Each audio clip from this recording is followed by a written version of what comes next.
నిజామాబాద్ మాజీ మేయర్ ధర్మపురి సంజయ్ తన రాజీనామా వార్తలపై క్లారిటీ ఇచ్చారు. ప్రస్తుతం తాను పార్టీని వీడటం లేదని, డీసీసీ అధ్యక్షుడి విన్నపం మేరకు కొద్ది కాలం వేచి చూస్తానని తెలిపారు.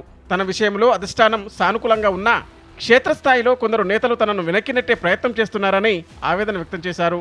కరీంనగర్, నిజామాబాద్ వంటి జిల్లాల్లో నాయకుల మధ్య సమన్వయ లోపం ఉందని, దీన్ని అధిష్టానం వెంటనే సరిదిద్దాలని సూచించారు. నిజామాబాద్ ప్రజల ప్రయోజనాల కోసం పోరాటం కొనసాగిస్తానని, పార్టీలో జరుగుతున్న పరిణామాలను గమనిస్తున్నానని ఆయన స్పష్టం చేశారు. నిజామాబాదులో కాంగ్రెస్ కార్యకర్తలు నన్ను, మా నాన్నగారిని, కాంగ్రెస్ పార్టీని అభిమానించే వేలాది మంది గత 2-2.5 సంవత్సరాల నుండి మేము మన కాంగ్రెస్ గవర్నమెంట్ ఫామ్ అయినప్పటి నుంచి కూడా వెయిట్ చేస్తూ ఉన్నాం, పార్టీ కోసం పనిచేస్తూ ఉన్నాం. కానీ సామాన్యుడికి న్యాయం చేయలేకపోతున్నాం. అతను పని కోసం వచ్చినప్పుడు మేము పని చేయలేకపోతున్నాం. ప్రాబ్లం ఎక్కడ వస్తుందో అర్థమైతలేదు.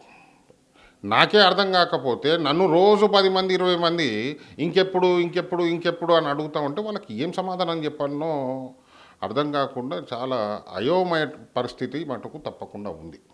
నాకు మా కాంగ్రెస్ పార్టీ హైకమాండ్ మీద సోనియా గాంధీ గారు, రాహుల్ గాంధీ గారు, ప్రియాంక గారు, ముఖ్యంగా మా రాష్ట్రంలో మా ముఖ్యమంత్రి రేవంత్ రెడ్డి అన్న పైన పూర్తి విశ్వాసం ఉంది.